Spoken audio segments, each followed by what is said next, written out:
Brace yourself, my friend, because this episode is going to be a wild ride. Heads are going to roll, and hope is about to get absolutely obliterated, because the scariest monster ever just showed up to wreck everything. After dealing with those giant bears, Jinwoo wasted no time recruiting new shadow soldiers for his growing army. Meanwhile, outside the Red Gate, Dong-soo was pacing like a nervous dad, asking how long they'd been inside. The crew tells him it's been 3 hours out, about 3 days in there. Dong-soo immediately assumes Jinwoo's already become bear chap. He starts complaining about wasting his time and getting ready to leave, but then remembers Jinwoo isn't even part of the White Tiger. So naturally, he starts asking what the heck Jinwoo was doing there in the first place. The manager explains that Jinwoo is a friend and was just curious about the C-rank gate. He didn't think it'd be a problem to let him tag along. But of course, musclehead Dong-soo wasn't buying it. He grabs the manager and starts choking him, demanding to know what kind of prodigy he found this time. That's when the guild master steps in, grabbing Dong-soo's arm and telling him to knock it off. Dong-soo, being the drama king he is, throws shade, calling the guild master a small fish compared to himself. Baek wasn't having any of that and started flexing some terrifying energy, forcing Dong-soo to eat his word. The tension explodes. Meanwhile, poor Kim Chul is out in the snow, freezing and clearly traumatized. He stumbles across the corpses of the ice bear and assumes it must have been the ice elves because there's no way those weaklings from the rank E could have pulled that off. Back at the showdown, Jinchul steps in before anyone ends up in the hospital. He thanks the two hotheads for holding back because, let's be real, otherwise he'd be the one getting sent to the ER. Jinchul mentions testing Jinwoo's abilities 2 months ago and confirms he's just an E-rank. He also insists that magical beasts killed Dong-soo's brother, but Dong-soo isn't buying, calling it a bedtime story. Fool. He admits he's just looking for an excuse to kill Jinwoo. Meanwhile, Kim Chul finally stumbles across the rank E. He's shocked to see them living it up, food and gear, while he's out here losing his whole team to poor resources. He starts flipping out, accusing them of hiding all that stuff from him. In the middle of his meltdown, Kim Chul decides the high-ranking mage must have joined Jinwoo's group because they had better survival resources. Furious, he's ready to wipe them all out, but Jinwoo shows up and casually flicks him across the area like a rag. Jinwoo calmly explains that if anyone's to blame for the mess, it's the leader who decided to split the team. To make things worse, Kim Chul had unknowingly brought trouble straight to their doorstep. Ice elves deactivate their stealth, and the bloodlust in the air is impossible to ignore. When the elf leader starts speaking, Jinwoo surprises himself by suddenly understanding their monster language. Even he's like, wait, when did I learn this? The elf leader reveals one of his subordinates found Jinwoo interesting, wanted a fight. But before the guy could even throw hands, Jinwoo decapitated in an instant. The head landed 30 feet away before anyone knew what happened. Jinwoo then moves in on the elf leader, who explains that a voice constantly orders them to kill humans. Strangely enough, that same voice doesn't command them to attack Jinwoo, meaning he's not human. Jinwoo starts piecing things together, realizing that becoming a player might have changed his status as a human. The elf leader tries to strike a deal, saying he'll spare Jinwoo's life if he hands over the human. Jinwoo obviously says nope. The leader, full of confidence, reminds Jinwoo that they're outnumbered, but Jinwoo shuts him up by summoning his shadow army, and suddenly, the odds look a lot less favorable for the elf. Chaos erupts as everyone goes into battle mode. While the elves try sniping at the escaping human, Jinwoo pulls an action movie move, catching arrows mid-air and obliterating the attackers. Jinwoo soon realizes that the elf leader, Baruka, way tougher than expected. Baruka pulls a disappearing dagger trick and nearly lands a fatal blow, but Jinwoo dodges just in time. The elf lands a powerful kick to Jinwoo's gut, but instead of flinching, Jinwoo just grins like a maniac. Out of nowhere, Jinwoo's shadow mages launch a massive fireball straight at Baruka. Meanwhile, Kim Chul finally picks himself up after that humiliating flick and charges at Jinwoo right as Baruka does the same. Of course, Jinwoo saw it coming a mile away and summoned Igor, who wasted no time planting a sword right into the rank A's gut. Even though the dude was a total jerk, he was still pretty strong, so Jinwoo decided to recruit his shadow for the squad. He named him Iron, who wasted no time making himself a nuisance to Baruka. Meanwhile, the rest of the human group was huddled behind a tree, enjoying the show like it was premium cable. Park Hee-jin couldn't help but mutter that if raids were always this chaotic, she would have picked literally any other career. Baruka, the sneaky elf, laughed and said, "One sword's not enough to handle me, huh?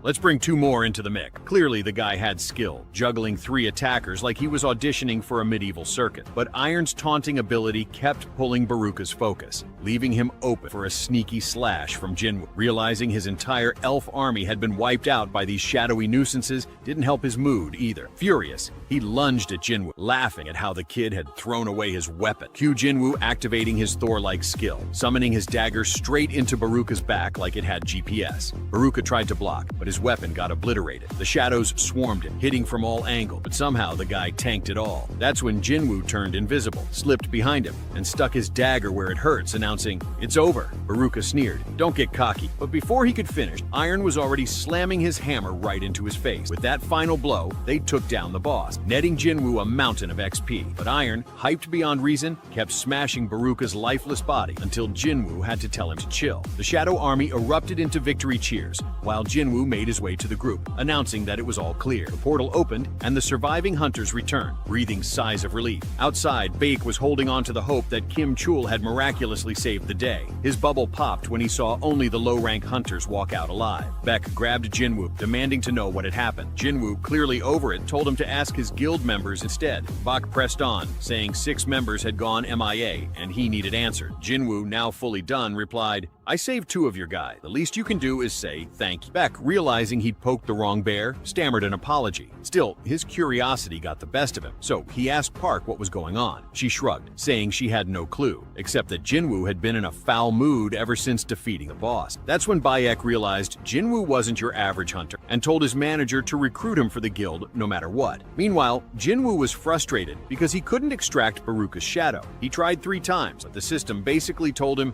"Not today, but." The next day, Jinwoo met up with Jin-Ho, who showed up dressed like a human disco ball. Before they got back to business, Jinwoo decided to stop by Yi-Han's house. The moment she hopped in the car, she greeted Jinwoo all sweet, leaving Jin-Ho absolutely stunned. And when she casually mentioned she couldn't sleep last night, Jin-Ho immediately got the wrong idea and stammered out, "You know she's underage, right?" Inside the raid, the little heir was shocked by the captain's new ability. He said he didn't remember the guy having a freaking army working for him last time, and it made everyone's job a whole lot easier. But Jin-Ho begged the boss to at least let him mine the crystals so he wouldn't feel completely useless. He got all emotional when a knight came over to bring him the minerals. Then we cut to a pitch-black room with some guy shaking like a leaf, terrified of a huge, long-haired dude telling him to stop screaming. The big guy said to calm down because his friends were just taking a nap. But the poor guys were American, and the big dude's English was terrible. So he pulled out a translator and explained he was just a human trying to go home. Meanwhile, the 2 guys headed to a steakhouse to celebrate since they'd finally finished all 19 raids in the contract. Now the little heir just needed to pass his test to become a certified guildmaster. After that, Jinwoo mentioned he might go off the grid to avoid certain people. But Jin-Ho, already tipsy from hand sanitizer level alcohol, said if he's annoying, Jinwoo should just say it, and he'll stop. Then, all drunk, he said he considers Jinwoo more family than his actual brother. The 2 shared a drink to seal their brotherly bond. The rich kid got emotional and ordered 300 more steaks for Jinwoo to eat. Meanwhile, that giant monster of a man was locked up and being questioned. He said he was a foreign hunter who got stuck in a gate for 10 years and couldn't escape. And since his English was awful, they were waiting for a translator. The guys were starting to think he might actually be a magical monster disguised as human. So they called in an S-rank hunter to do the interrogation. Of course, they meant Huang Dong-Su, who was already on a flight back to the United States. All they'd figured out so far was the hunter's name, Il-Hwan Sung. At home, Sung Jinwoo told his sister he'd be gone for a week. She teased him saying he'd been going out a lot lately and asking if he'd found himself a girlfriend. Little did she know the closest thing to that was him getting cozy with her best friend. Finally, our boy returned to the demonic castle. Last time he fought Cerberus, he was level 20, but now he was 3 times stronger and thought it'd be easier this time. He inserted the key and entered the castle. Right away, he got a mission to collect demon soul, and it wouldn't end until he gathered 10,000 soul. But that didn't matter. Even if it were 100,000, he wasn't leaving until he got the items for the life elixir. Meanwhile, at Jin-Ho's mansion, he was trying to convince his dad to let him take over as guildmaster, even though it was supposed to go his brother. The old man started talking about the 3 crazy incidents Jinwoo survived, not to mention the Red Gate raid Jin-Ho didn't even know about. He said Jin-Ho only passed the guild master test because of Jinwoo, and asked if he still thought he deserved to lead the guild. Jin-Ho had excuses ready, but he didn't need them because his dad agreed, with a condition. Since the White Tiger Guild was eager to recruit Jinwoo after the Red Gate, his dad asked if Jin-Ho could bring him in first. Jin-Ho swore he'd make it happen. Back in the demonic castle, Jinwoo had already taken out a bunch of demons, but discovered he couldn't extract their shadows because they were corrupted. After completing the first mission, he earned a pass to the second floor. Tired of walking, he summoned the Ice Bear leader as his mount. But before Jinwoo could give any orders, the Coca-Cola bear charged into the demons, trampling everyone. Jinwoo named him Tank. Over at the White Tiger Guild, they had a pretty fancy area. Cha recalled asking Bayek why they were keeping the flying ant information secret. Baek explained it was an order from the association to avoid scaring the public. In the castle, Jinwoo worried it might be an S-rank dungeon, but the demons seemed more like B-rank best. He noted that the demons increased in number and strength with each floor, which helped him level up faster. He started imagining how strong he'd become by the final floor, and knew he had to collect those 10,000 souls before running out of food. Then he ran into an army of Orc King Knights who could have used a diet plan. He summoned his army to face the first boss, Vulcan the Greedy, who was waiting on the 50th floor. Manager An and Park Hee-jin went to Jinwoo's house to offer him a job, but Jinwoo wasn't interested in a 9-to-5 and had already left town. The manager looked up Jinwoo's record and saw he'd vanished downtown. No one knew where he went. By that time, Jinwoo was explaining strategies to his soldier. He told them to handle the minions while he focused on the boss. The mages started strong with explosions, Igris cleaned up the weaklings, and Jinwoo, now with higher intelligence, summoned even more shadow soldiers. He wondered how long that pastel lord would just sit there. As if on cue, the boss teleported and slammed his staff into the battlefield. Jinwoo punched him hard, sending the big guy flying across the castle. Even Jinwoo was surprised by his strength, but the boss got back up and activated buffs just like Cerberus did. Jinwoo borrowed Iron's shield to block the boss's heavy strikes.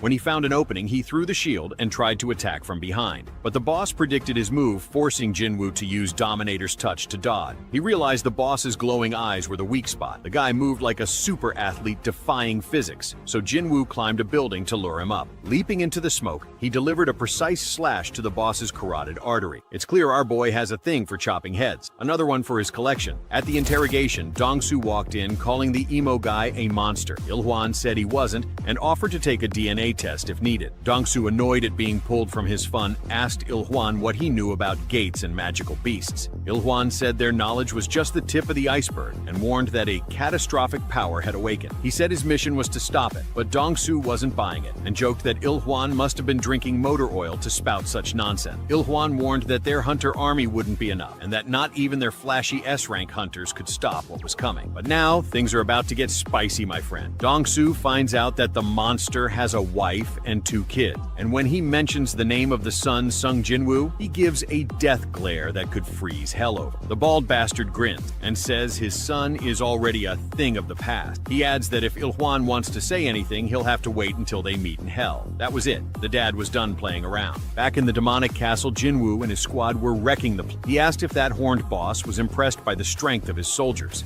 and once again, Jinwoo chopped off the boss's lovely head, leveling up after defeating the soul guy. Outside, it was total chaos. The fire department had been called, and the scene looked like the aftermath of a disaster movie. No one expected a rank S hunter battle to end like this, with the almighty Hwang Dong-soo utterly humiliated in the blink of an eye. Mess with someone else's kid, huh, genius? Jinwoo, out of food, decided it was time to call it a day. In just 1 week, the kid had climbed to the 75th floor of an S-rank dungeon, and he scored some sick loot like the giant's earrings and the skeleton's necklace, which boosted all his stats and came with insane buffs. He also got a greed orb, which wasn't much use to him but would double the firepower of his magical soldier. Then there was a cursed loot box containing another key. But of course, this cursed key came with zero explanation about where to use it. What mattered most was that he'd obtained a world tree fragment and spring water from the Echo Forest. Now he was just 1 item away from completing the life elixir to save his mom from that illness. Jinwoo promised that next time he'd finish this dungeon for good. Our boy Jinwoo realized he only needed 1 more item to complete the elixir of life. But to get it, he'd need to get way stronger before heading back to that demonic castle. The problem? He was still classified as a rank E and couldn't join the high-level raids. So he decided it was time to stop pretending to be weak and went to get his rank reassessed. At the assessment building, a scout from the White Tiger Guild was watching,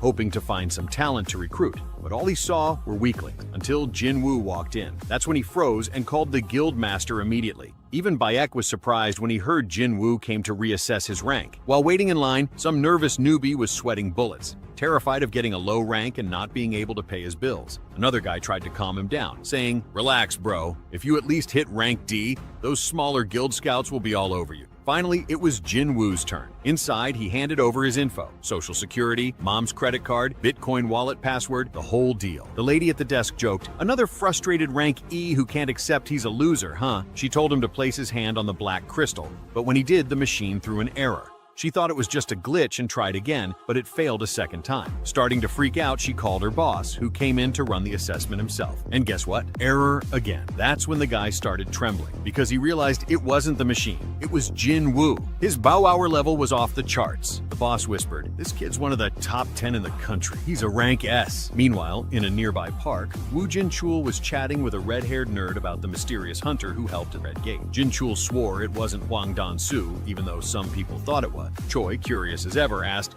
if it wasn't him, who was it? But Redhead admitted he didn't stay till the end, so he couldn't say for sure. He did suspect Jinwoo though, but decided to keep quiet until he had solid proof. Just then, they noticed a commotion at the assessment building. Sounded like some hunter was throwing a tantrum about their rank. Jin-chul decided to check it out, and Choi tagged along, saying he was curious too. Back at the building, the boss had to postpone Jinwoo's assessment because their detector couldn't handle his power. Everyone there was losing it because a delay like that basically screamed rank S. No one had ever seen someone break the detector before. Scouts from smaller guilds were already salivating over the chance to recruit him, but their excitement was cut short when someone unexpected arrived. It was the leader of the Hunters Guild, the biggest guild in South Korea. People were stunned, whispering, "Why is the Supreme Soldier himself here?" Jin-woo immediately recognized him as Choi Jong-in, a guy whose fire magic was so insane he could burn down the entire building in seconds. With a piercing gaze, Choi said there was no need for any fancy detectors or a 3-day wait. "Without a doubt," he declared, "this kid is a rank S." So, the guy waltzed in all polite, introduced himself as the leader of the biggest guild in the country, and personally invited Jin-woo to join his squad. But Jin-woo, he straight up walked past him, saying he was busy. Everyone, including Four Eyes, was left standing there with their jaws on the floor. I mean, who in their right mind would snub one of the top-tier guys in the country like that? Choi Jong-in asked his slick-haired assistant if he somehow forgot to introduce him properly. But by the time they looked again, Jin-woo had vanished into thin air without making a sound. Choi smirked and said he'd make a damn good assassin. Things got even crazier when Guildmaster Baek stormed completely out of breath. Choi noticed how far the White Tiger Guild headquarters was and joked, "Did you morph into a tiger to get here that fast?" Still, Baek arrived late to the party. Choi assumed Baek already knew everything from the start, and this confirmed his suspicion that Jinwoo was the mystery guy who saved White Tiger Guild during the Red Gate incident. Baek was equally shocked to see Choi there and grumbled, "Out of everyone to compete for the kid, it had to be that fiery-haired bastard." Meanwhile, in the background, some chubby dude was celebrating his rank C achievement. Later that night, Jinwoo visited his mom in the hospital, silently hoping for a miracle to wake her from her coma. He promised her, "Just hang on a little longer. I'll find a way to save you." Out of nowhere, Jin-chul showed up and asked if Jinwoo was the one who defeated those monsters in the double dungeon that day. Jin-chul admitted that Jinwoo had taught him not to always trust his gut instincts. Jinwoo casually replied, "We meet again," and Jin-chul started rambling a bunch of stuff that Jinwoo barely listened to. But he perked up when Jin-chul mentioned the president of the Hunters Association was here to see him. And stepping out of the shadows came none other than Vice Admiral Garp. Well, his long-lost twin,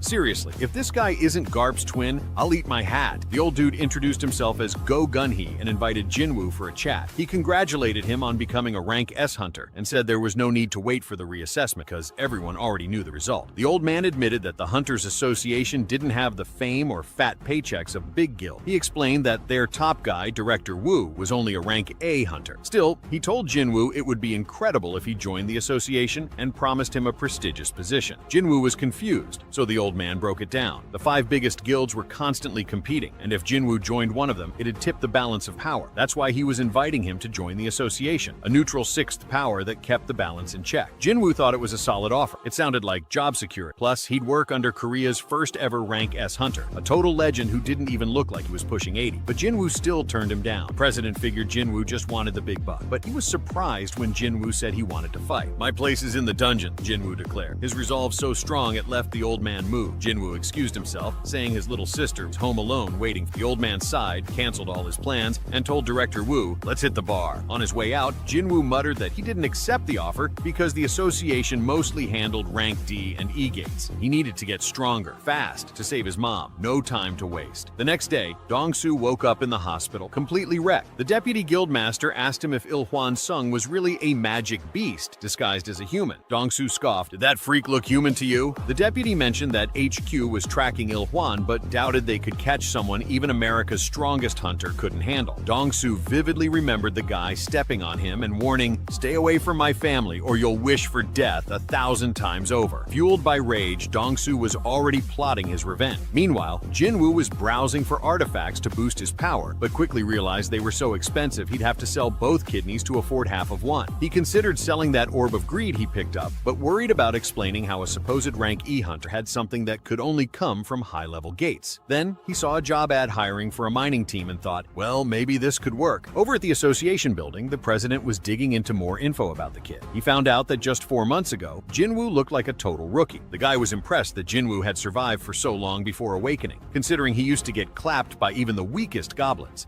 Jinchul mentioned that the kid's been paying for his mom's eternal sleep treatment and his sister's college tuition. One record showed Jinwoo even joined a raid team from the Hunters Guild. The old man assumed Jinwoo was just after the money, as expected, but he was surprised to see Jinwoo joined the mining team instead of the attack team, which is where the real cash is. And there he was, looking like a construction worker, ready to get his hands dirty. First, the attack team went in, led by Four Eye. The guy launched a fireball that fried an entire group of chupacabras in seconds. He was so overpowered that a squad of tanks had to block his own attack. After clearing everything except the boss, the attack team called it a day. Jinwoo could tell right away that this Choi guy was a beast. He made sure to suppress his presence so he wouldn't get noticed. Right behind Four Eyes was the vice master of the Hunters Guild, Cha Ha Hei-in, aka the ballerina. Jinwoo was amazed by her aura, but she wasn't far behind, noticing a strong presence she thought could only belong to President Go. Jinwoo had to max out his stealth mode to avoid being detected by her superhuman sense of smell. That's when the mining crew rolled in. They worked hard to gather all the crystals and monster carcasses, but Jinwoo, he only had eyes for the dungeon boss. The boss radiated power even greater than Vulcan or Metis from the Demon Castle. Jinwoo couldn't wait to go one-on-one with this rank A beast. Out of nowhere, he overheard the crew gossiping about how they brought a rank E to work. Meanwhile, some wannabe tough guy bumped into him trying to flex, but one icy glare from Jinwoo made the dude nearly wet himself. Everyone started questioning if this guy was really a rank E because he looked way too strong for that. When it was time for a break, the whole crew rushed off to eat. But not Jinwoo. He kept mining, saying he was almost done. Once he was finally alone, he bolted straight into the dungeon at full speed. He figured he had an hour-long break, which was plenty of time to sneak a peek at the boss. Jinwoo knew he couldn't kill the monster because that would close the portal and cost the Hunters Guild a fortune, but he just couldn't resist the temptation. He had already summoned his dagger when Cha caught him red-handed. She asked, "What the hell are you doing here?" And the boy was so surprised that he couldn't even respond.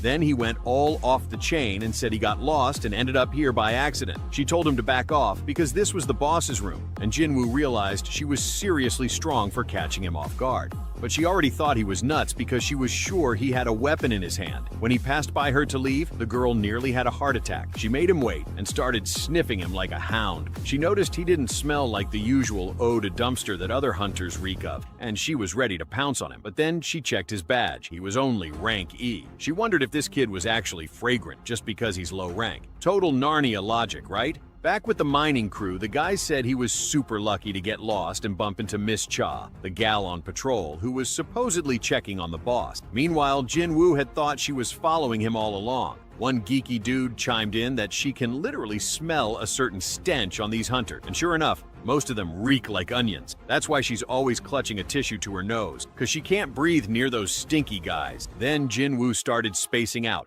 wondering if this was some sort of system glitch, kind of like that time Baruka said he couldn't hear a voice ordering him to kill him. Later, Jinwoo went to get his mission payout, and everyone was drooling over him, because thanks to the boss, they wrapped up the job 2 hours early, like a human excavator. The boss was so impressed, he even asked if Jinwoo wanted to work for him, promising to take really good care of him. Jinwoo thanked him, but said he had other gigs lined up. Then the boss asked if he'd join tomorrow's raid. The kid was shocked that the hunters were pulling another rank A raid the next day. Only this time they're rolling with the backup team, and they're probably the only guild in Korea that can split their squad into 2 teams to close Rank A portals. Jinwoo even asked what time he needed to show up tomorrow. The boss got all hyped and said he'd even double his salary, which is more than fair for someone working for $5, right? That night, the Hunter Cha called the guild to ask about a guy named Sung Jinwoo who'd been in the mining crew. She said he must have gone off the rails, claiming he got lost earlier, and she was worried he might be a spy from another guild. But we all know she was really just trying to stalk our hero, right?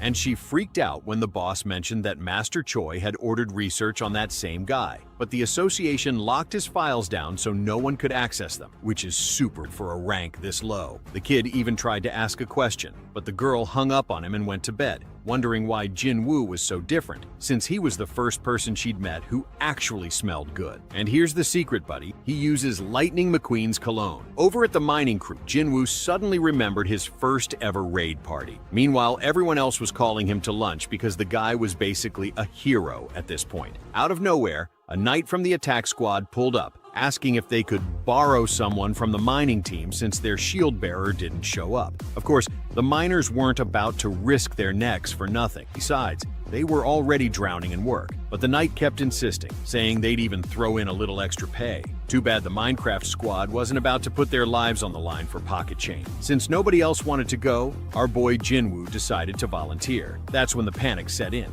Everyone started freaking out because an E-rank hunter tagging along with an A-rank raid team was straight up insanity. They were all like, "Bro, you're way too young to become Monster Chow." But Jinwoo figured he'd learn a lot just by watching. The squad leader introduced himself as Sun Ki-hoon and was absolutely baffled when he saw Jinwoo carrying a 300-kilogram backpack like it was a school bag. This portal was even bigger than yesterday, but the team told him to chill. If it were actually dangerous, they wouldn't have sent the backup squad. Yeah, just like that one time with the double dungeon where almost everyone got a one-way ticket to the afterlife. Even though this was just the reserve team, they were still stacked. 11 A-rank hunters and 6 B rank. Finally, it was time to go in. But for some reason, Jinwoo was getting that same weird gut feeling he had right before stepping into the red gate. Inside, a beautiful mage told him not to be scared since they'd protect him. Especially her, because she was an A-rank healer and could patch him up if he got hurt. She even started reciting some old saying. If the mage gets hit, it's the tank's fault. If the healer gets hit, it's the attack squad's fault. But if the shield bearer gets hit, everybody screwed up. Basically, Jinwoo would only get attacked if the whole squad got wiped out. Ki-hoon, meanwhile, was hyped because this was his first time leading Group B. If he could pull this off, he might get promoted to full-time leader. Out of nowhere, a noise echoed through the dungeon, and the whole team immediately snapped into formation. Jinwoo was impressed. Nobody even needed to be told what to do. This was the power of an A-rank squad. Then, a pack of coyotes showed up, and the team wasted no time slicing them to pieces. Honestly, if they struggled with this, it would have been embarrassing. Jinwoo soloed 300 of these things back in episode 2, while still being a total weakling. The mage told everyone to duck because she was about to light the place up, and in a flash, the big bad wolves were gone. But the squad was confused. Why the hell were coyotes inside an A-rank dungeon? They were only C-rank monsters, way too weak to be here. That's when Jinwoo noticed something strange. These weren't just any wild mutts. They had collar marks on their necks, meaning someone had domesticated them. And that's when the real demons of this dungeon decided to crash the party. A whole squad of high orcs popped up, and the gang immediately started sweating bullets. One of them chucked a spear at light speed, nearly shattering the leader's shield. The orcs rushed in, and the Red Knight tried to block them, but they just used him as a stepping stone and went straight for the mages. One of them caught a fireball right in the face like it was nothing, but turns out their magic resistance was built different, so it barely left a scratch. The cat girl managed to hold one down with some magic whips, but the guy was a tank, and she could only keep him locked for 5 seconds max. The mage was like, "That's all I need," and summoned 2 massive fire soldiers to attack. Only problem? He used up all his mana, so now he was just a sitting duck. The martial artist chick tried to drop some Karate Kid moves, but the orc hit her with a full-body tackle that sent her flying straight into the wall. Things got even worse when they started getting surrounded, and Ki-hoon ordered them to split into 3 groups. Even though this was an A-rank dungeon, no one was expecting 20 freaking high orcs to spawn out of nowhere. That was not what the portal scanner showed, and it didn't take long for the first first unlucky soul to lose an arm. The mage chick tried to trap the orc while the healer flexed her OP skills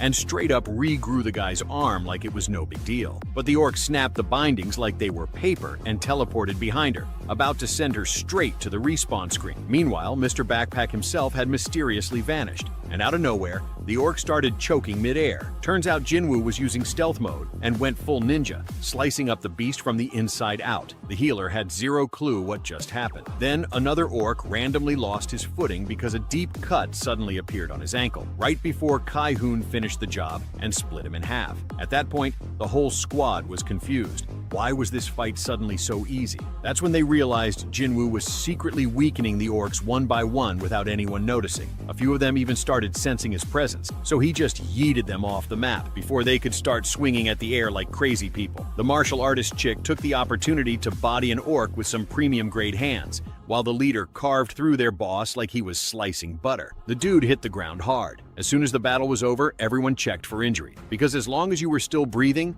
the healers could patch you up like nothing happened. The healer reported to the leader that one of the high orcs randomly started choking out of nowhere. Ki-hoon thought it was the mage chick's doing, but she denied it. No way her skills could pull off something that wild. Then the mage suggested that if someone could do that, it'd have to be someone outside the squad. She was the only one who figured out that Jinwoo had been using stealth mode the whole time to secretly assassinate the monsters. But since she could tell he had a reason for keeping his real power under wraps, she decided to let it slide for now. After catching their breath, the squad started debating whether to retreat. After all, they barely survived fighting these high orcs, and who knows what else was lurking ahead. But Kai-hoon really wanted to finish the dungeon so he could get promoted to official squad leader. Jinwoo could tell the guy was dead set on completing the raid, but since he genuinely cared about his team's safety, he decided to pull back. The whole squad was sweating, thinking he was about to say, "Nah, let's keep going." Only one slight issue. When they tried heading back, a cursed barrier suddenly materialized, blocking their way out. They immediately turned to the mage chick like,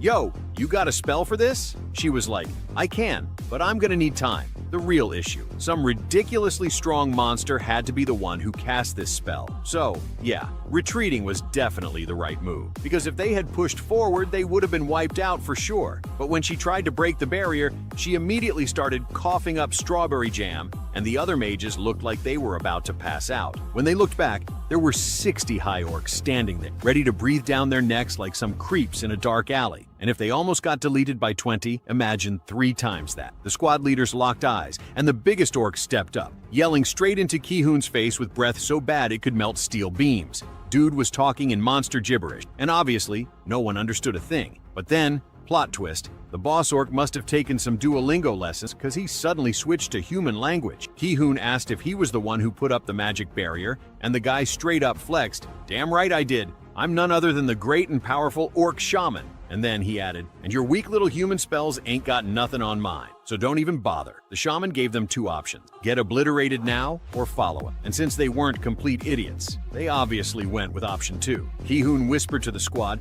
that they'd pull a surprise attack on the boss as soon as they got close enough. Even if they couldn't take him down, it should be enough to break the barrier. Then he turned to Jinwoo and told him to run for his life the second the barrier dropped and get the real strike team over here. But Jinwoo, being Jinwoo, was like, "Yeah, and by the time they get here, you guys will already be turned into mashed potatoes." But Ki-hoon just hit him with that professional soldier mindset, saying their job was to close the portal, not to survive. That's why they get paid the big bucks. Then the healer pulled Jinwoo aside and asked him to deliver a message to her family if he made it out alive. She told him this wasn't his fight, so there was no reason for him to risk his life. But Jinwoo just took the letter and smiled. "I'll hold on to it, but I won't be needing to deliver it." Meanwhile, outside, Cha was pacing around, looking for Jinwoo, wondering if he was finally done playing Minecraft in the mining crew. The guild leader walked up to her and was like, "Hey, aren't you supposed to be off today?" She ignored him and asked if he'd seen a hunter named Sung Jinwoo around. And the second he mentioned that Jinwoo joined as a shield bearer,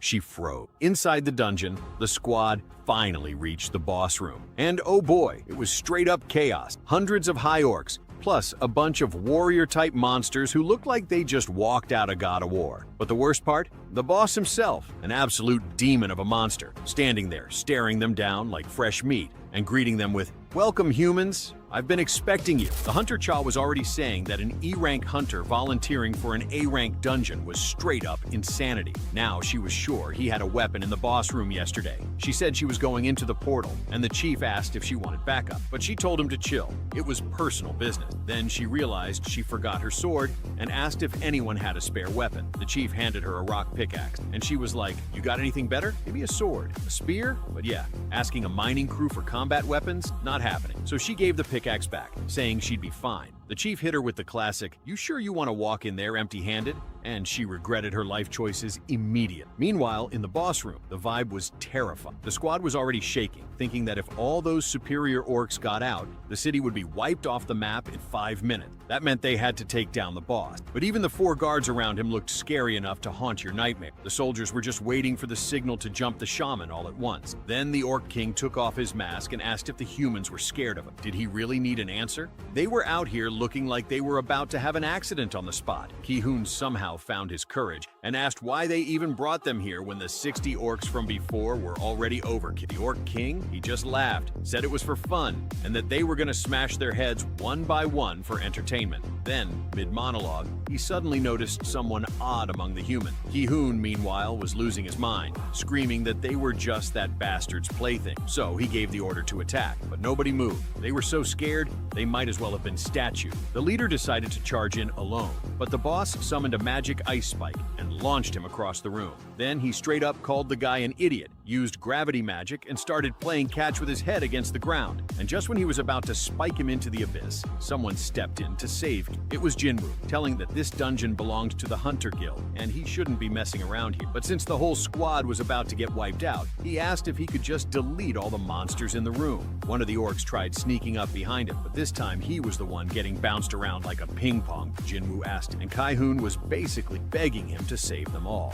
The Orc King said he was pretty strong for a mere human, but he asked how long Jinwoo thought he'd last against all of them. Jinwoo said he'd never felt an energy this strong, and the boss was already feeling himself. But the kid hit him with the, "Oh yeah, this fight's gonna be brutal, just for you guys." Then he summoned his shadow army, stronger than ever. Outside the portal, Inspector Jinchul pulled up in his fancy limo, and the miners were completely lost. Slicked-back hair dude wanted to know why the hell Jinwoo spent 2 days working there as a miner. He asked the chief where Jinwoo was, and at this point, that was the second time today someone had asked him that. That dude with the perma-scared face, the one who tried to intimidate Jinwoo before, said he knew something was off about that kid. Bro got scared so bad, he thought his soul was about to get evicted. Then the chief spilled the beans. Jinwoo had joined the attack squad as a volunteer tank, and Inspector Jinchul was standing there like, what in the actual hell is this kid thinking? They asked if Jinwoo had killed anyone or something, and Jinchul was like, guess we'll find out in tomorrow's headlines.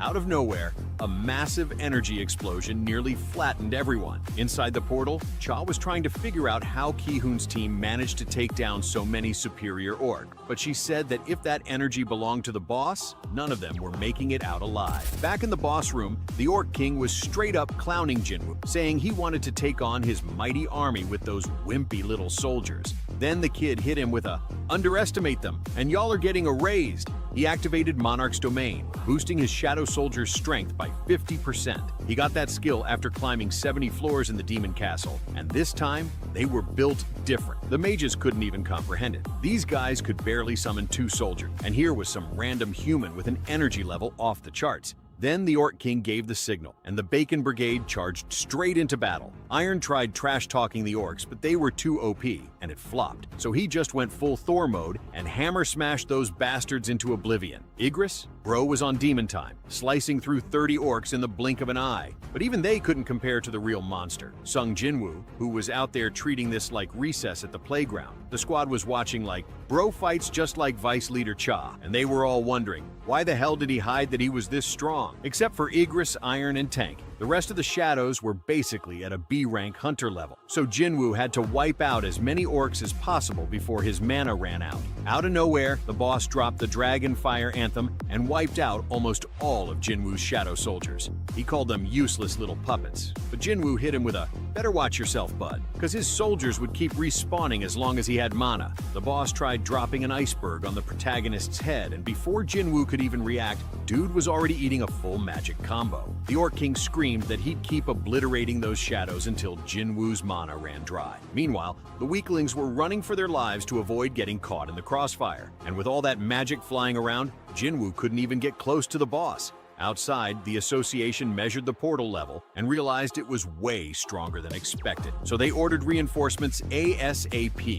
Back inside, the Orc King was dying laughing, saying the kid must be running out of mana. But who gets the last laugh, huh? Because unlike in his class change quest, here Jinwoo could chug as many mana potions as he wanted. And that's when things got real fun. Jinwoo straight up extracted the shadows from all the defeated superior orcs. Then he looked the Orc King dead in the eyes and said, "You're next, buddy." And of course, that set the boss completely off. Dude was about to ask if Jinwoo was that guy, but the moment he tried to say Shadow Monarch, the system hit him with a mental blue screen of death. Bro's brain was hard crashing, so instead, he sent his generals into battle, ordering them to bring back the humans' heads. Over at the Hunters Guild HQ, Choi got the news about what was happening. He said Ki-hoon's team should be more than enough to handle a portal like that. But just in case, he ordered his assistant to gather the strongest hunters in the guild. And if necessary, they'd even ask other guilds for help. Back in the boss room, the 4 strongest orc warriors charged in, and the first one immediately got whooped by iron. Igris was out here dueling 2 at the same time, to the point where he had to drop his sword,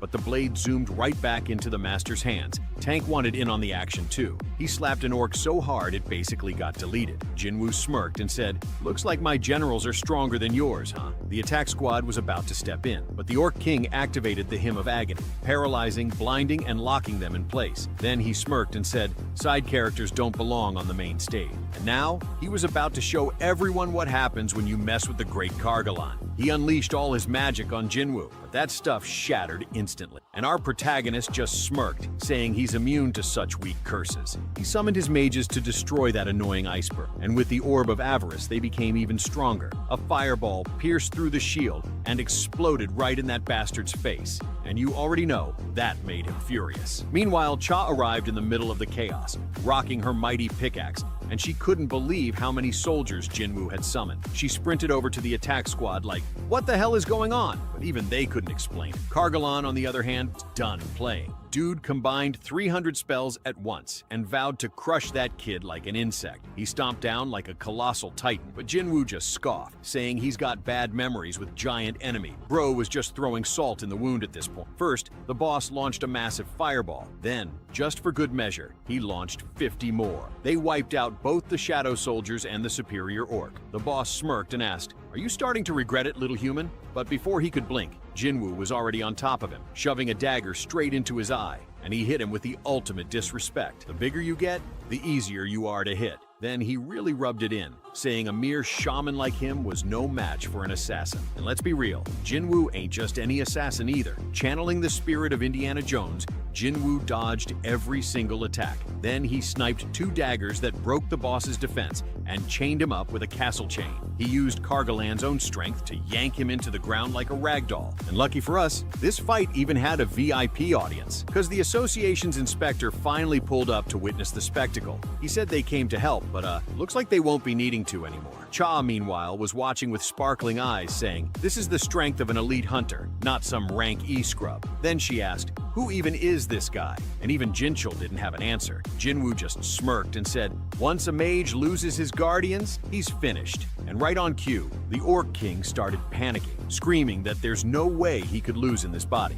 Dude started rampaging, throwing his own soldiers all over the place. But then, they slammed his face straight into the ground, and that was game over. The last thing he saw was his own former general burying a sword deep into his chest. And just like that, Jinwoo had officially cleared the dungeon boss, racking up tons of XP and a whole bunch of loot. And even though he soloed everything, he figured it wouldn't look too good if he just kept all the loot for himself. But one thing he definitely wasn't sharing: extracting the boss's shadow. And the crowd, they couldn't believe their eyes. That massive monster that had been terrorizing everyone was now kneeling before this kid. When it was time to name him, Jinwoo straight up forgot what the dude was called. So, he just went with Tusk. And this was the first time he had ever scored a Shadow Soldier with Elite Knight rank, which was more than deserved for an A-rank dungeon boss. Not to mention those superior orcs were way stronger than his usual soldiers. Jinwoo was so locked in collecting shadows that he didn't even notice Inspector Wu was standing right there. Of course, the second everyone snapped out of it, the question started flying. But the chief stepped in real quick to say that Hunter Sung Jinwoo's situation was top secret. He told everyone to keep their mouths shut about what they saw today. The assistants were going to escort him outside, and Jinchul asked everyone to cooperate and make sure his exit was low-key.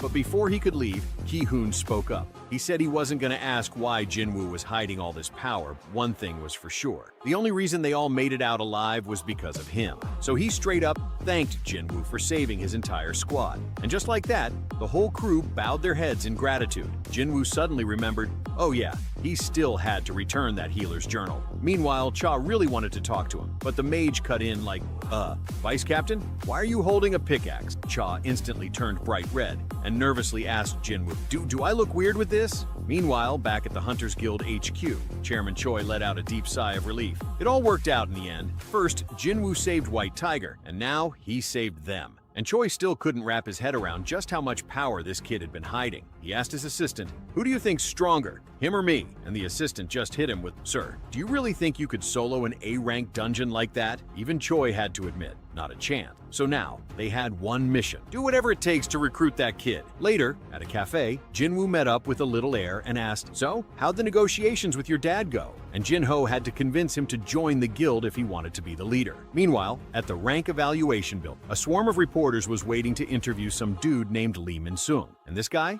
Already flexing hard about becoming an A rank, but he has no idea what's coming for him. Out of nowhere, reporters freaked out because Baek and Choi had shown up, demanding to know what kind of disaster was going down. One of them even asked if those two were there to recruit Lee Min-sung too, but they had no clue who that clown was. The reporters were totally disappointed, thinking they'd score an epic exclusive. Big Tiger started laughing at Four Eyes because they'd also been helped by Jinwoo, but Choi retorted that he didn't even come close to the White Tiger's red portal. He even lost a rank A recruit along the way. Still, without our boy, their Group B would have been wiped out. The two were almost about to go to war over who'd get to keep the main man. Then, out of nowhere, a bushy-haired dude popped up asking if they were fighting over Min-sung. That guy was Lim Tae-gyu, the rank S hunter and head honcho of the Reapers Guild. But the pair yelled right in his face that they couldn't care less about that dork until young Jinwoo arrived and wondered what kind of anthill these photographers had crawled out of. I thought the news had already spread, but apparently nobody was drooling over, except for one hulking brute who blocked his way when he tried to enter the assessment building. Jinwoo said he had business with the guild, but the guy couldn't care less and told him to scram immediately. Then, out of nowhere, none other than President Go shows up, demanding to know with what authority that bodyguard was trying to kick him out. He explained that the guy was his guest and told the so-called Lee Min-sung not to forget who gave him permission to hold a conference there. So the two went in and our kid got all heated, asking how they could mess up his debut like that. He tried to enter the guild building, but Inspector Jinchul stepped in, saying he couldn't come in because another hunter was already being evaluated, which made the kid panic and demand, who do you think you are? Is that hunter so important? The inspector, with a menacing vibe, shot back, if I told you, could you handle the consequences? Of course. After that, the kid was trembling. Back at the guild, the president announced that those two had arrived an hour early, waiting for Jinwoo, since he's the first rank S hunter in 2 years. Before the evaluation, some nerd asked about Jinwoo's skills to determine his class. He boasted he could do stuff like that, and even a little shadow trick left the nerds stunned. But the president, no dummy himself, asked if that was all he could do. The protagonist replied that plenty of people have seen his moves, so he doesn't need to hide anymore. And then everyone was truly amazed, because Jinwoo summoned his top generals and even claimed he could call in another 100. Baek even asked if that monstrous energy was coming from Jinwoo, saying it didn't compare to the first time he saw him, and now he could obliterate the entire White Tiger Guild in the blink of an eye. After securing his Rank S Hunter license, Big Tiger went to ask if the guy had a minute for a chat. The kid said he had something to handle and tried to sneak out, but both of them warned he wasn't leaving through that door. Jinwoo figured they meant they'd prepared a contract so massive he'd regret not listening. But it turned out there were 300 paparazzi filming him. At Jinha's school, she couldn't believe it. Why was her brother on TV? 10 minutes earlier, that idiot had given a speech in jutsu, claiming he'd fight monsters to protect everyone, even if he ended up in a low rank. But obviously he was lying, because he already knew he'd drop to rank A. So he was only going to work as a hunter for 2 years to earn a fortune and then vanish. Then the reporters, drooling over him, started getting calls announcing that the 10th rank S Hunter had been revealed. And it took only 5 seconds for everyone to forget about that Lee Min-sung character and rush off to interview the new rank S. Meanwhile, the head honcho of the mining crew was watching the news, wondering why Mr. Sung was on TV. That big mouth guy went nuts, demanding to know what crime he'd committed, and nearly had a heart attack when he found out that Jinwoo was now the new rank S Hunter in Korea. Even Joo-hee and Mr. Song, who were busy training Cha, were glued to the news. Jinho's dad announced that Jinwoo had been crowned a rank S mage, and then asked if the young heir managed to rope him into the guild. Jinwoo apologized, saying he couldn't manage it. He added that his buddy was hell-bent on starting his own guild, and even offered him a vice leader spot. His old man flashed a grin and explained he didn't set up the Yu-Jin guild just for cash. He's rolling in money, but to protect the crew. He declared that Jinwoo was approved to lead the Yu-Jin guild, giving a whole speech about counting on him to handle everything, and the young heir thanked him. But then he said he couldn't do that because he was joining his brother's guild, which his billionaire dad definitely didn't see coming. Back at the association, little Jinwoo was confused why everyone was snapping pics of him instead of little Star. Even Bayek tried to act all smart, saying he'd help him get home. But in the blink of an eye, Jinwoo vanished, and then reappeared behind the reporters. Master Choi couldn't believe a mage could be that fast, and Tiger was fuming because his eyes couldn't even keep up. He then declared that the new Sung Jinwoo is definitely stronger than both. The kid Jinwoo strolled into a fancy gear shop to buy fireproof equipment and asked the owner if it was safe to stash such valuable items behind just a pane of glass. The Four Eyes guy, all cocky, said that glass could take a punch from a rank A hunter. If Jinwoo could break a pane, he'd get all the loot. Just a light tap from him had the dude shaking in his boots, mumbling he was only messing around. But he was clearly freaked out because that one tap nearly shattered the glass. Jinwoo then asked the price of a dagger and was shocked to learn it was 30 million, even though it was weaker than the blue Kasaka dagger. When he asked about the dagger he'd bought from the system store, he almost lost it when the guy said it cost 100 million. Later that night, Bak was deep in thought, saying with his tiger-like vision, he was sure Jinwoo was weaker than him in that red portal incident. But now, our kid's having a field day at his place. He and his sister barely get a minute of peace because reporters had even pitched a tent outside his house just to interview the kid. Suddenly, someone rings the doorbell and he opens it with blood in his eyes, but it's just the little heir camping at his place. After the two crash, our protagonist sneaks out, warning that someone might tail his sister while he's gone. So he plants a superior orc in her shadow as a guard and scatters extra shadow clones around the neighborhood, playing Dark Knight Vigilante. Then he grabs a lift with Jinho to the demon castle. This time he's way stronger than before. But now he's been handed an even tougher mission: defeat the demon monarch. There were some goat suckers roaming about, so he decided to leave that greed orb with Tusk. If the beast was already strong before, imagine now that his powers doubled. He hurled a wicked fireball that obliterated not only that titan, but everything in its path. Meanwhile, Jinho's dad ended up in the hospital, sleeping for 2 whole days, with the doc saying he might have eternal sleep syndrome, the same disease that took Jinwoo's mom. Now things really hit rock bottom, boss. Back in Japan, 2 hunters spotted a giant flying ant. At the demon castle, Jinwoo's shadow storage capacity had skyrocketed, and he lamented that if he could extract demon shadow, he'd have an enormous army. So he split his soldiers into 6 teams to speed things up, ordering them to wipe out any enemy they see and shout out when they find the next floor access permit. Soon he realized his mana was draining way too fast and discovered some cranky knights were even taking out their own general. Then it was time for Daddy to step in. One knight noticed his presence and charged at him, but Jinwoo dodged every blow and sent him packing. 2 others tried to sneak up from behind but were sliced to ribbons. The knight's captain even wondered aloud if monsters feel fear too, and now he was certain they do. He was ready to finish off that knight, but just as he was about to stab his dagger into the helmet, he heard a girl's voice surrendering. When he took off the helmet, it turned out to be an elf girl begging for her life. Jinwoo wasn't buying it. She attacked his soldiers, and now she wanted mercy? But she said she had only followed orders to defend the area against invaders like him. As Jinwoo turned his back to leave, she tried to pull a fast one and stab him from behind, but she ended up slamming right into Tusk's shield. Jinwoo just looked at her like, "Really? That's your plan?" She immediately started groveling again, apologizing nonstop. Jinwoo asked if she could get him the entry permit, and she said her family protects it. If he escorted her home, she could get him one. But could he really trust her? She swore on her life that she wasn't lying. Jinwoo shrugged and said that if she got him the permit, he wouldn't have to wreck the place. Then he asked who the hell she was. Meanwhile, on an island far away, A man was getting eaten alive by a giant ant, and another guy standing nearby didn't last much longer. And now things just got worse, because the ants learned how to fly. Back in Demon Castle, the elf girl introduced herself as Princess Essel of the Reindeer clan. But Jinwoo didn't care about fancy title. He wanted to know if she heard voices in her head telling her to wipe out human. She said no, but she did hear a voice telling her to protect this place ever since they arrived. Apparently, her people used to live in the demon world, but somehow ended up here. When Jinwoo asked why they were preparing for war, she suddenly froze, her brain short-circuiting. Then she barely managed to say that their enemies were so powerful that the entire demon race had to unite against them. But before she could reveal more, some mysterious force cut off her speech, saying Jinwoo was asking too many questions. And just like that, Essel collapsed on the ground. At the Hunter Association, things weren't looking good. They were analyzing footage from the mutant ant attack. 294 civilians wiped out. 6 hunters sent to help, also gone. And the worst part?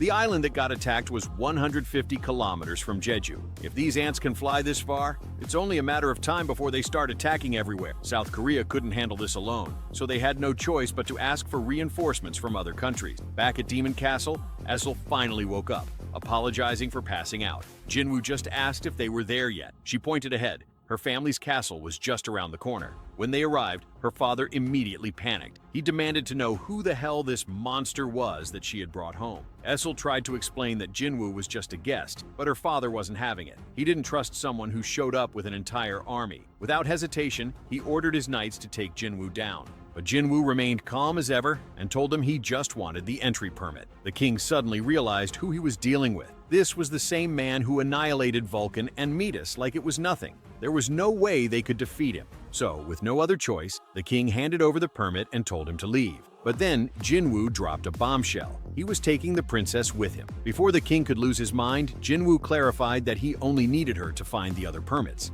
He promised to protect her, and after a lot of hesitation, the king finally agreed. Outside the castle, Jinwoo kept wiping the floor with those demon knights. He also noticed that Igris and Tank were getting stronger by the minute. Essel warned him that the monsters on the upper floors were on a whole different level compared to the ones they'd fought so far. But Jinwoo just told her not to worry, saying that none of these so-called noble clans stood a chance against him. That's when Essel straight up asked why he let her family live.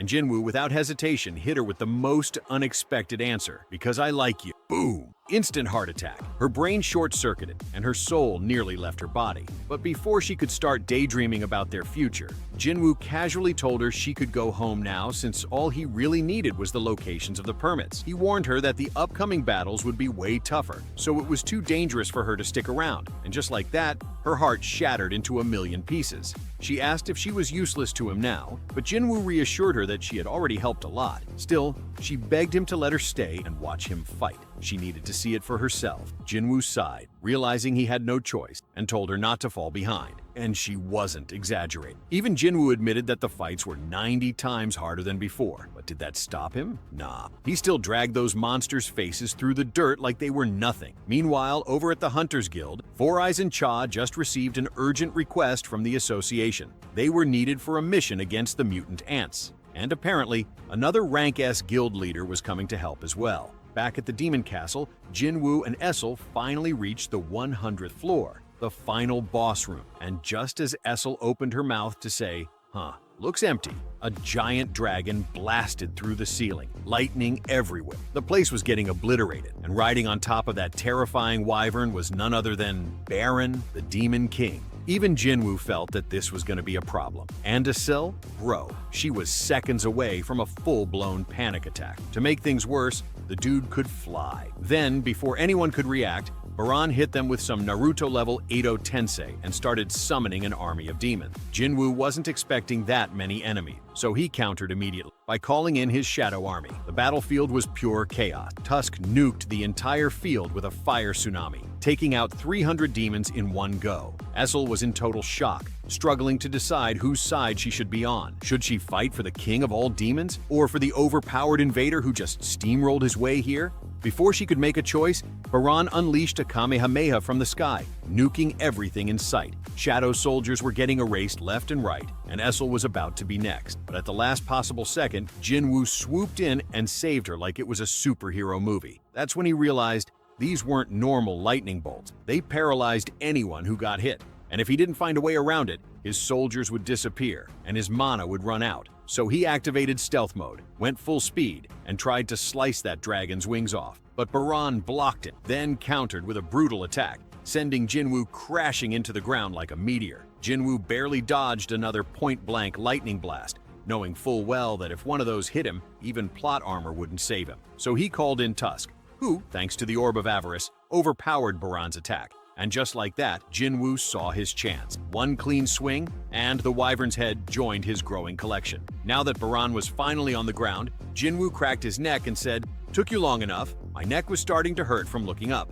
It's time to throw hands." Meanwhile, back at the Hunter Association, President Go was meeting with the Bakken Guild, led by Ryuji Koto, aka the second strongest hunter in all of Asia. They thanked him for agreeing to help with the mutant ant invasion. Then, one of the assistants explained the plan.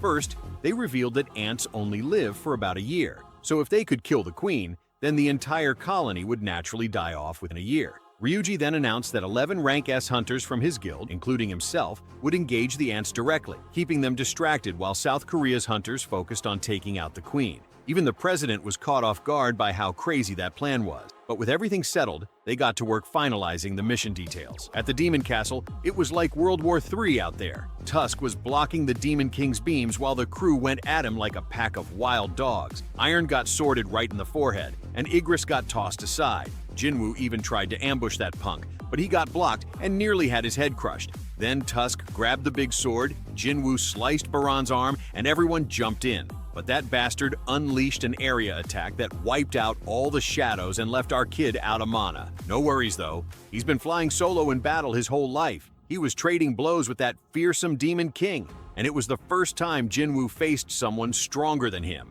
He tried to block a hit, but his daggers went flying. He got pummeled so hard he nearly lost his breath, but somehow clung onto the demon's arms. Then he started channeling a nuclear bomb of an attack that was about to obliterate him, until the elven princess threw a sword at the Demon King that barely made a dent. That distraction was just enough for Jinwoo to lock him down with his Dominator touch, ripping off Baran's arms and finishing him off with a meteor punch that literally sent the Demon King's head to the moon. That was the first time he knocked a head clean off with a punch instead of slicing it with a dagger. The bastard went down, and Jinwoo got a notification. He had defeated the Demon Monarch. All the enemies vanished, and the princess ran over to the kid. But he told her to go home and let her dad know that now the Radis clan is the biggest clan in hell. And she started crying happy tears, laughing that he even got her clan's name wrong. After everything, he finally obtained the Demon King's purified blood, the key ingredient to crafting the elixir of life. But as soon as he checked the crafting menu, he realized there was a catch. The success rate depended on his intelligence stat,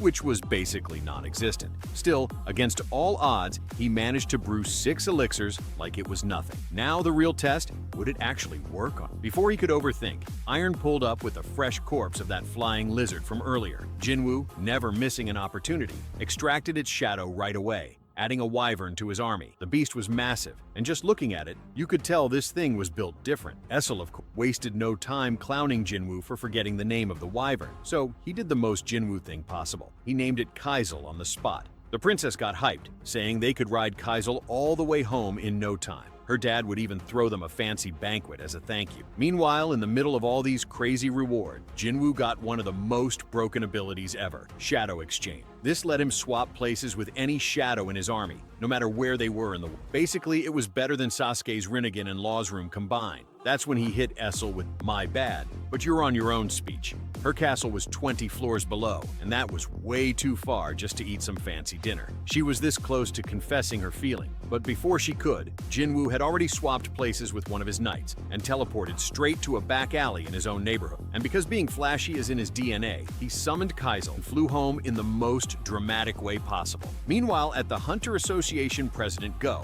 and the inspectors were cooking up a strategy to wipe out the mutant ants. They discovered that these bugs communicate through sound waves, so Ryuji Goto was planning to jam their signal, making it way easier to take down the queen and her guards. Elsewhere, at a sketchy bar, Baek was drowning in booze with a retired rank S healer, Min Byung-gu. This guy could heal just about anything, but when Baek asked if he was really not going to help with Jeju, Byung-gu shut him down instantly. He had zero interest in going back to that bloodbath. Baek didn't even try to convince him. Instead, he just said goodbye, knowing this might be his last mission. Byung-gu admitted he hated seeing so much blood, which is why he retired from hunting to become a teacher. Baek, being Baek, told him that was a huge waste of talent. Back at the hospital, Jinwoo arrived to see his sleeping beauty of a mom, remembering the day she burned herself protecting him. This was it. He pulled out the elixir but hesitated. What if she couldn't swallow it? What if it didn't work? But then he thought about all the miracles the system had already pulled off. If anything could wake her up, it was this. The moment she drank it, her burn scars disappeared. Then,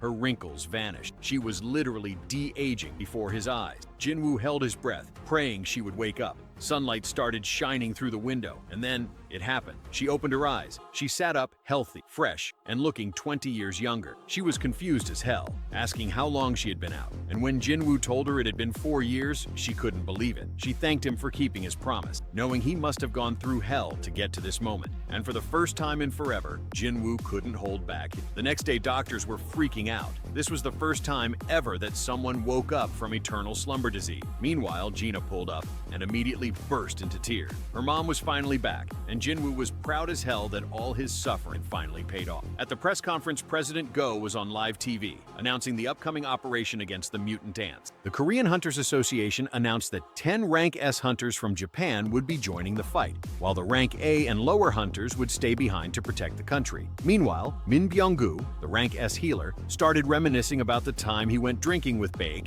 and that one friend who became history. Back at Jinwoo's house, his little sister had turned the place into a disaster zone, and their mom, who literally just woke up from a 4-year coma, was already cleaning up. At this point, she probably wished she had stayed asleep. She found a family photo and remembered that their dad pulled the classic going out for cigarettes move and never came back. She saw the news about Jinwoo becoming a hunter like his father, and just as Gina was flexing about almost becoming a doctor, Jinwoo got a call. At the association, President Go and Inspector Jinchul were discussing why the hell Thomas Andre, the strongest hunter in America, was in South Korea. Was he here to help with the ants, or just taking a vacation? Meanwhile, Jinwoo arrived, and the old man wasted no time explaining that they'd be heading out in 4 days to take down them ants. He asked if Jinwoo was down to join the fight. Jinwoo knew this was a huge chance to level up, but with his mom finally back, he was this close to saying no. That is, until he felt a crazy tremor, something even President Go was shocked he noticed from that distance.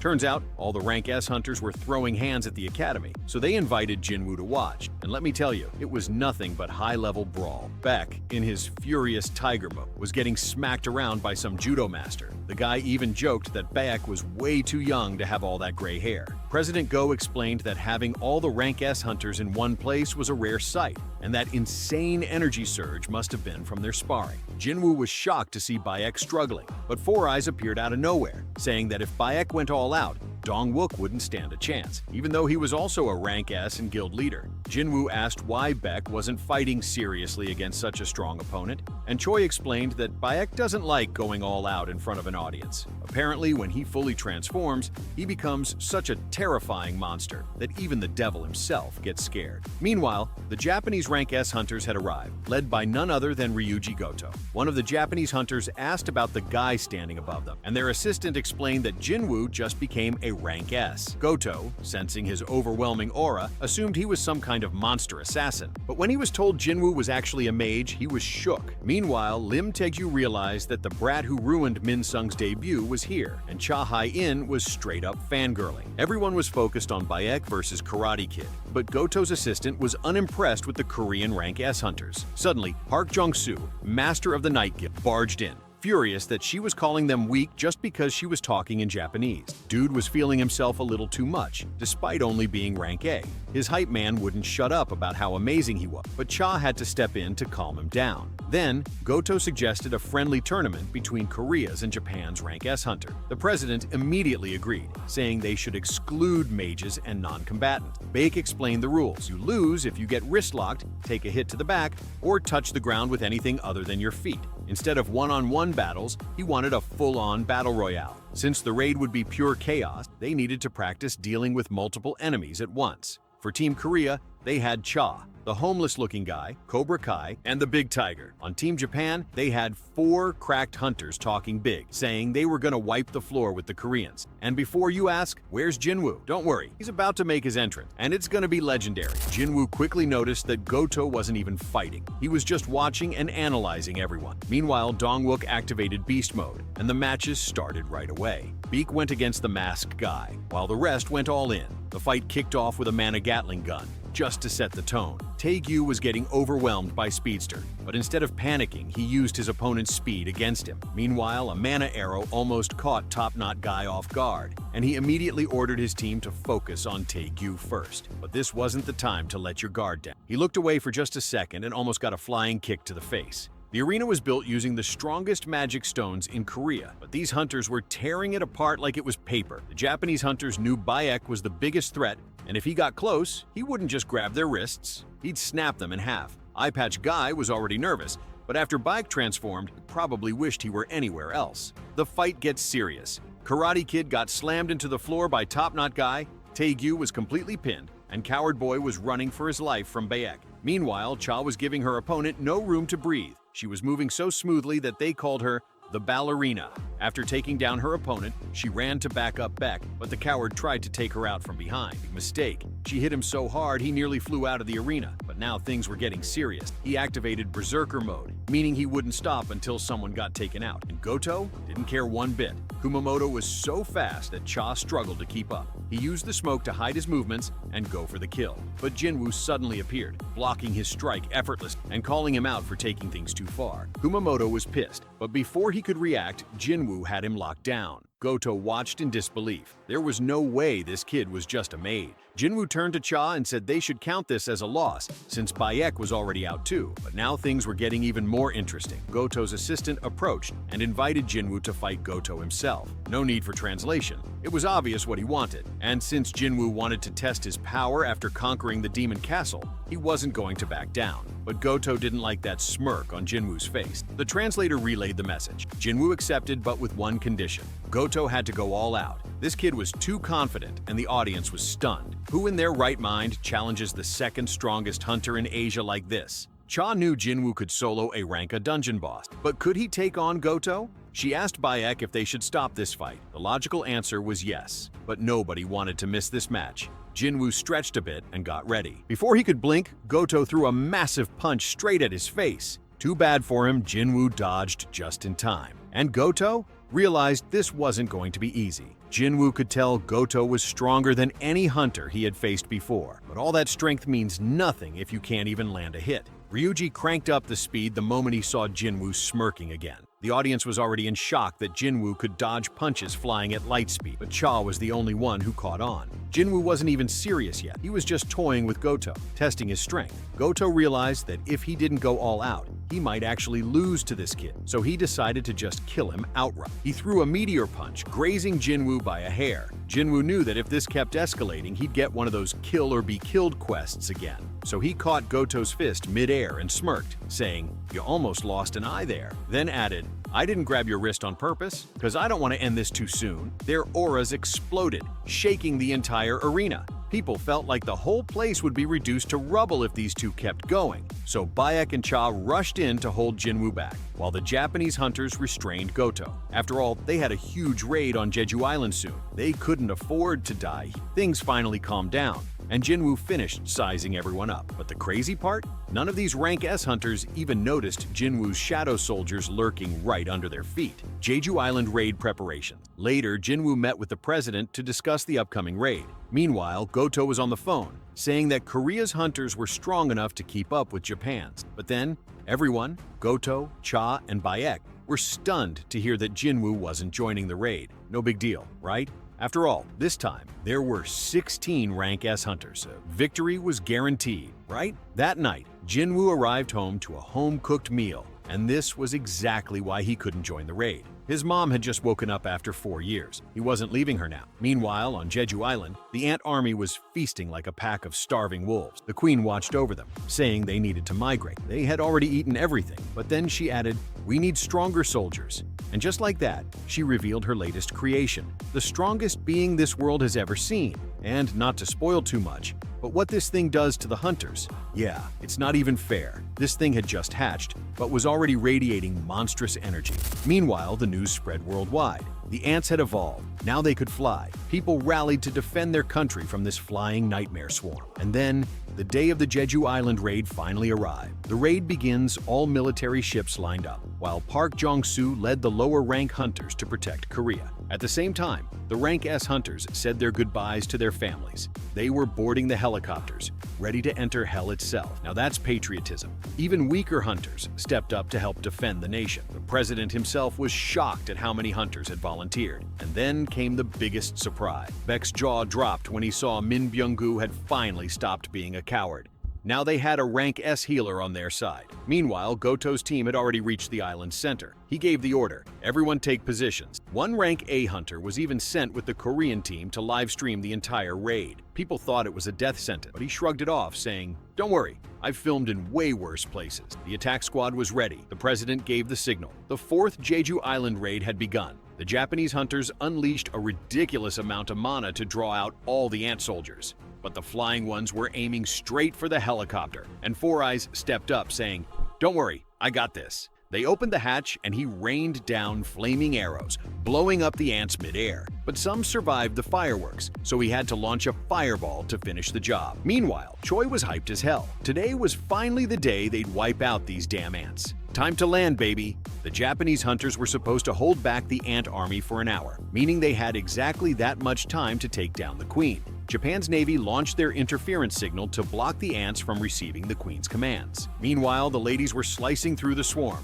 While that one coward stood there frozen like a deer in headlights, Choi sealed the nest entrance with a giant firewall, cutting off any reinforcements. Baek was trying to figure out which tunnel led to the queen, but Four Eyes didn't even think twice. He just set all of them on fire. Meanwhile, back at Jinwoo's place, Jinwoo was just chilling, knocking out his daily quest. Those guys should be strong enough to handle this raid without me. Meanwhile, back on Jeju Island, the hunters were starting to doubt if the queen was really inside. But then, Choi showed them a room packed with eggs, meaning she had to be close. Except there was one massive egg in the middle that had already hatched, and you already know the squad was sweating bullets. What kind of freak of nature crawled out of that thing? Kenzo had a cut on his shoulder, and the Rank S healer asked if he needed healing. But instead of just helping, she started teasing him, saying, "You know it's not going to be free, right?" And she wasn't talking about money. But before Kenzo could even ask, a horde of ants started swarming toward them. All right, what do you want in return?" Except she never answered, because when Kenzo turned to look, her head had already been sliced clean off. Bro,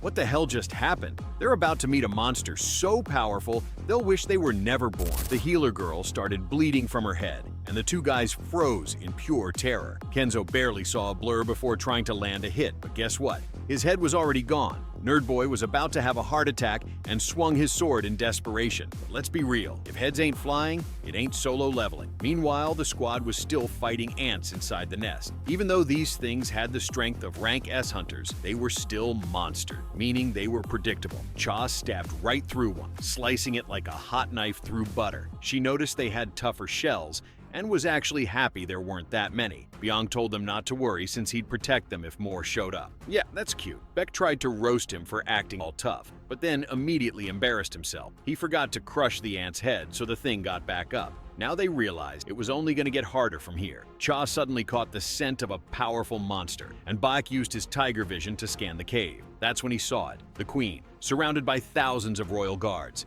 He hit them with a motivational anime speech, hyping them up for the fight ahead. Meanwhile, outside, the rest of the Japanese hunters finally arrived. They couldn't find their three missing teammates. Robin Hood spotted Nerdboy's glasses on the ground and turned pale when he saw all that blood. Then, out of nowhere, Kay collapsed, unable to breathe from the overwhelming aura of death. Dude panicked so hard, he froze the entire area, trapping himself inside like he was trying to cosplay as Elsa. Baru just walked through it all like it was nothing, shattering everything in his path. Back in the city, the masked coward and gangsta girls still couldn't reach their team, but they didn't have time to stress, because a full-blown ant tsunami was charging straight at them. Inside the nest, the crew finally reached the queen's chamber. With over 50,000 enemies waiting, they had to match that energy. The healer buffed everyone up, turning them even more OP. Dongwook transformed into a gorilla, staring the queen down like, "I'm your problem." Choi flooded the nest with fire, setting ants ablaze left and right. Then, just to flex, he summoned a massive fire dragon and launched it straight at them. But the bigger ants walked out unharmed, so it was Tiger by X's turn to shine. He went full psycho mode, slamming ants into the walls, grinning like a lunatic.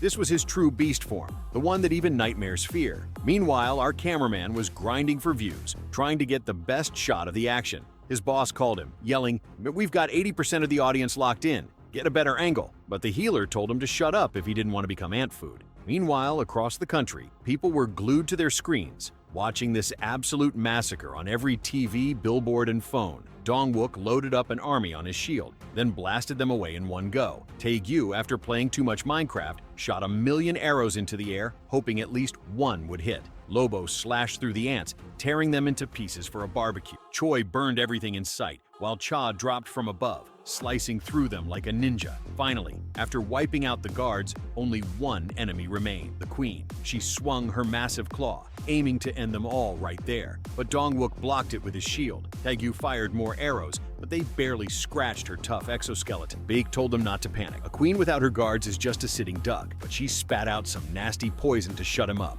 Luckily, the healer was quick on the trigger and cured them instantly. The queen wasn't dumb though. She went straight for the one keeping them alive.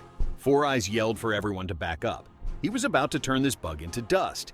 He launched a massive explosion, but this monster was built different. She tanked it like it was nothing. She took a fireball to the face and tried to fight back, but the two powerhouses grabbed her legs, shouting for Cha to finish the job. Cha rushed in at full speed, buffed up and ready to slice. She hacked off every leg, leaving the queen flat on the ground, then finished her with one final slash.